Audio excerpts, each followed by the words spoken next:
Good morning mga bok! Meron tayo ngayon dito Aerox B2. Papalitan natin ang fuel filter. Ito gagamitin natin. Original Yamaha fuel filter. Ito yung code. Pakita ko sa inyo kung paano magpalit ng fuel filter ng Aerox B2. Natanggal na yung fairings. Pag ganyan na, nakatanggal na yung fairings. Tatanggalin muna natin itong mga dalawang socket. Ito. May socket dito, tsaka sa kabila yun. Tanggalin natin. Tapos itong hose ng gasolina, tatanggalin din natin yan. Tapos meron yung 4 na bolt sa ilalim. Ang sukat niyan, Allen wrench na 4mm. Yan, 4. Ito mga bukas, merong 4 yan na tornilyo dyan. Tatanggalin natin yun. Pag tatanggalin nyo yung mga socket, kailangan nakapatay yung motor para hindi mag-check engine. Tanggalin natin yung mga socket ng sensor. Pinipindot lang naman yan dito. Ayan. Pagkapindot, hila. Tanggal ko na mga bok. Ayan mga bok, natanggal ko na. Pinipindot lang yan dito. Dito, ayan. Ayan, pagkapindot, hila. Tapos sa kabila, tanggalin natin. Mga bok, itong puti. Yan o, pindutin mo dito, tapos hila pababa. Pindot, hila. Ayan. Yan mga bok, yung dalawang sensor. Tabilang muna natin. Tanggalin naman natin yung tanggalin lang natin tong hose ng gasolina. Pag tanggal naman yung ganyan mga bok, ito lang, itong pula, makikita niyo yung pula. Yan parang mayroon siyang clip na nakaangkla doon. Tatanggalin niyo lang sa pagkakaangkla niya, sabay hila pababa. Gagawin niyo lang mga bok, ayan. Tanggal ko na yung isa.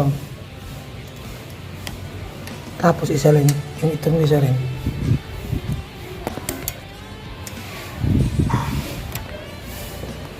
Yan, wala na siya sa pagkakaangkla. Pwede nyo nang hilahin pababa yan. Gamit lang kayo ng flat screw na maliit. Yan. Yan. Tapos pwede nyo nang tanggalin yan mga buk. Sikutin nyo lang yung gilid para matanggal yung pagkakaangkla nya. Yan mga buk, nalaglag na. Ito na siya mga buk. Pag tanggal nyo na yan, meron pa yan dito, yan yung kulay green. Yan o. Pag-iwalay nyo lang yan pag ganyan o. Pag-iwalay nyo lang ng daliri nyo yan. Pagka nasingit nyo na yung daliri nyo dyan sa dalawang green yan, hilain nyo na itong hose. Pwede nyo na mahila ito. Ayan mga bukod, mahila ko na. Ayan yung sinasabi itong kulay green. Papasok nyo lang yung daliri nyo para bumuka siya. Ayan, ganyan. Pag bumuka na, pwede nyo nang hilain. Kasi parang lock pa rin yan. Parang lock pa rin sa loob yan. Ayan. Tabi lang ulit natin. Pag natanggal nyo na yung 3 na yon, pwede nyo nang tanggalin yung 4 na bolt na 4 na Allen. Ganyan lang mga buko. So counterclockwise. Ayan. Tanggalin ko muna yung mga bolt, mga buko, 4. Ayan, 4 yan. 1, 2, 3, tapos isa pa sa likod. Tanggalin ko muna mga buko. Dagdag ko lang mga buko bago natin tanggalin pala yung ilalim, yung 4 na bolt na 4. Kailangan nating matanggal yung gas niya. Higupin natin yung gas. Mayroon tayong pang pump ng gasolina. Para pagkatanggal natin yung fuel pump assembly, wala nang gas, wala nang matatapon. Bok, meron na akong hose. Tsaka ito pump ko. Kasi ito may galon tayo. Kada pump natin, kumaano dyan yung gasolina mga bok. Ubusin lang natin yung laman ng tangke niya para pagugot natin ng fuel pump assembly, hindi matatapon yung gasolina. Yan mga bok, tatanggal ko na yung gasolina. Tapos natanggal ko na rin yung 4 na bolt. Yan, hugutin na natin yung fuel pump assembly. Sa paghugot niyan, dahan-dahan nyo lang yan. Yan. Hanapin nyo lang yung parang pinakapwesto niya na mahuhugot siya. Dahan-dahan.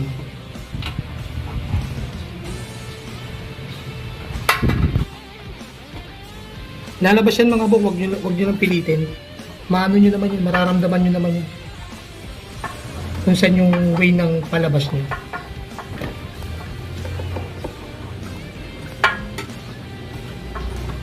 Diskartehan nyo lang.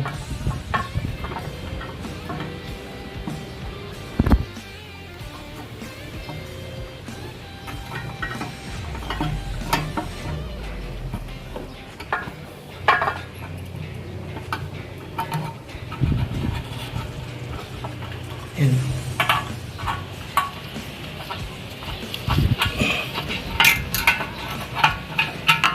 Ayan mga bok. Tanggal na. Tanggal natin itong goma. Okay. Pagka tanggal na yung ganyan, tanggalin lang natin itong fuel filter. Pag tanggal niyan, gugupitin lang natin itong ano. Ayan. Para matanggal sa pagkakalak. Diba yan yung lock? Ito yung lock. Kailangan gupitin natin ito. Ito, sample. Gupitin natin pag ganyan.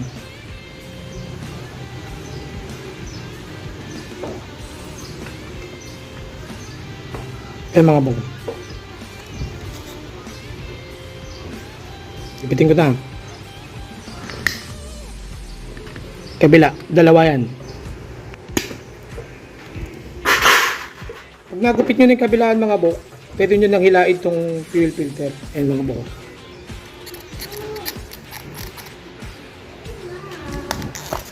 Yan, nahila ko na mga bok. Ito yung pinutol natin. Yung dalawa na yan. Tanggalan natin. Pwede natin palitan.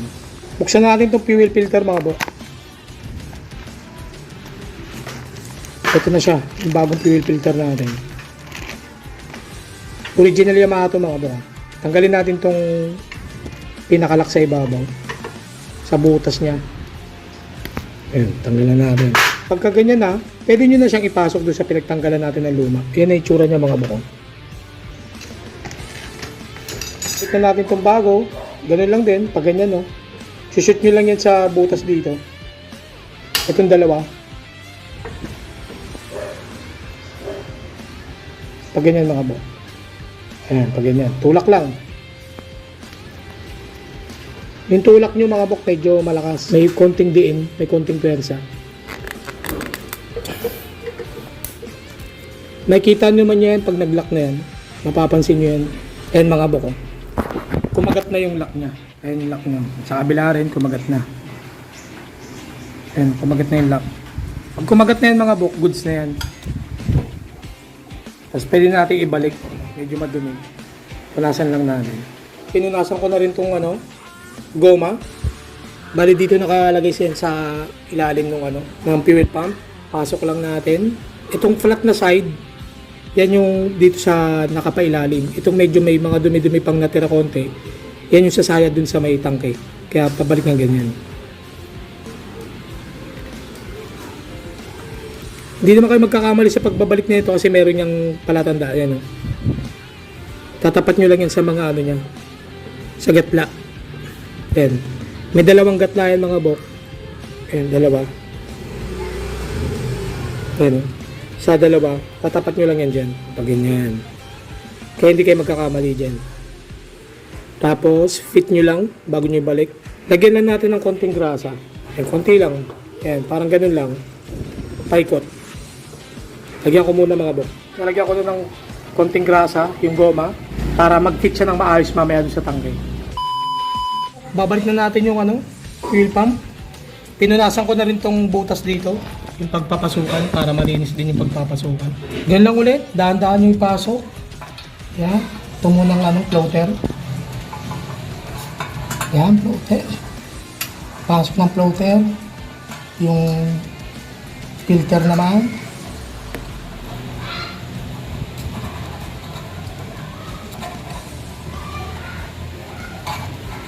Dahan-dahanin nyo lang.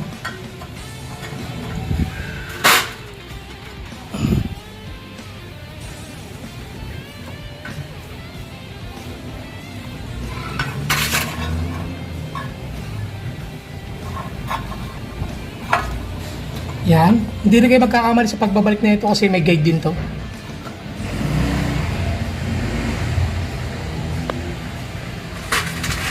Yan mga bok. May guide kasi yan. Itong shoot nyo lang yan dito sa may parang gatla niya. Yan. Pag na-shoot nyo na yan, shoot nyo na lang ulit yung mga butas ng bolt ng allen.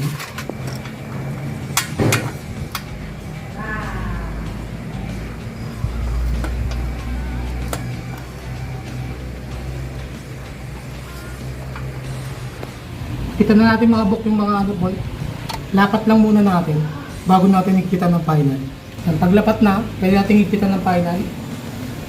Sakto lang.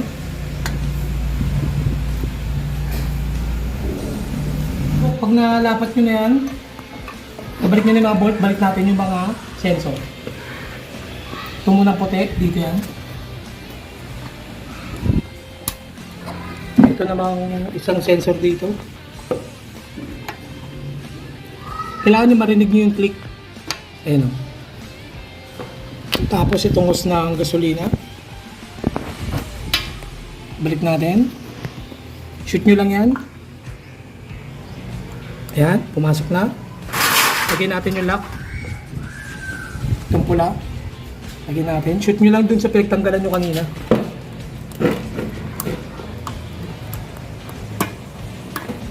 Ayun.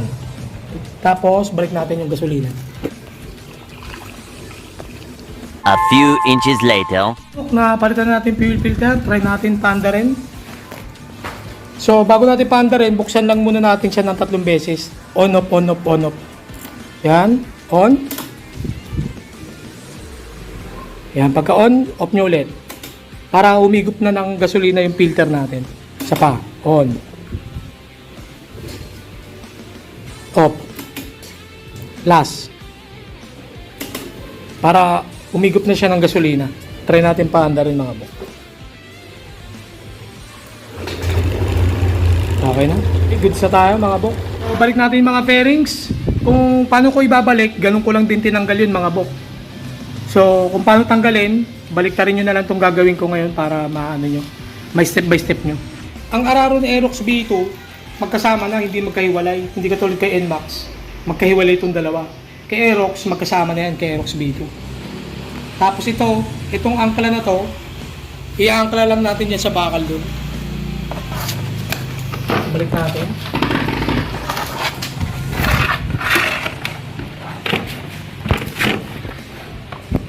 Tapos, ito mga bok, itong angkla na to, yan, dito yan, sa,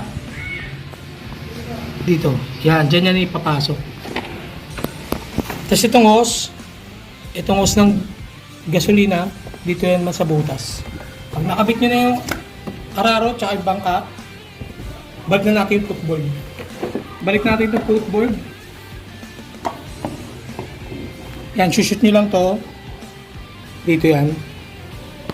Shoot natin. Pag balik nyo na yan, balik natin yung mga tornilyo.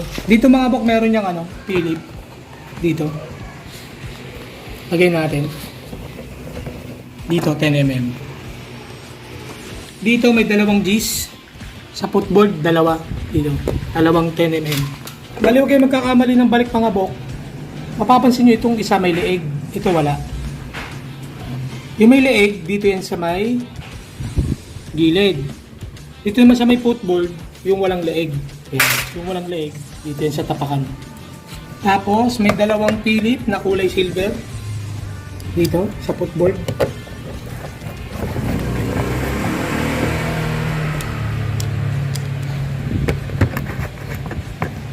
Tapos may dalawang itim na Philip dito naman. Yung dalawang itim.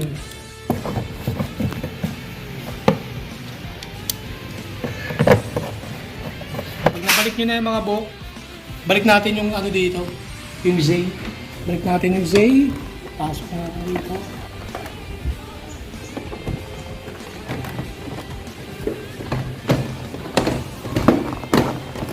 Pasok nyo lang yung mga ngipin.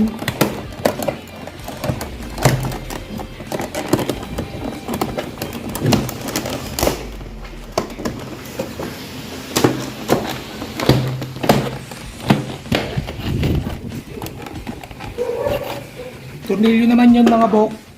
Tatlong allen na 4 na silver. Dito. Isa. Dalawa. Tapos tatlo.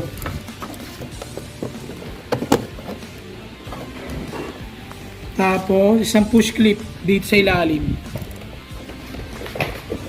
Push clip. Tapos push clip sa ilalim dito. Tatlo rin. Sa dalawa. Tatlo dito sa dulo. Tapos dito sa gilid, sa Araro, isang Philip. Tapos sa taas niyan, dalawang push clip. Dito sa taas.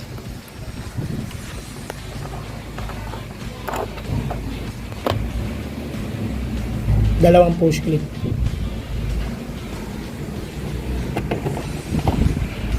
Pinakahuli, itong takip ng takip ng gas tank. Meron tayo dyan, dalawang Philip dito. Tapos balik natin tong goma. Itong tapakan. Yan mga bok, ganun lang magbalik ng fairings ng Aerox B2. Kung paano natin binalik dito sa may kaliwa, ganun lang din gagawin ko sa kanan, hindi ko napapakita. Tapos kung paano ko siya binalik, ganun lang din yung baklasin. Sa Yamaha naman, madali naman baklasin yung fairings ni Yamaha, basta natanggal mo na lahat ng tornilyo. So hanggang dito na lang mga bok, sana may natutunan tayo sa vlog natin.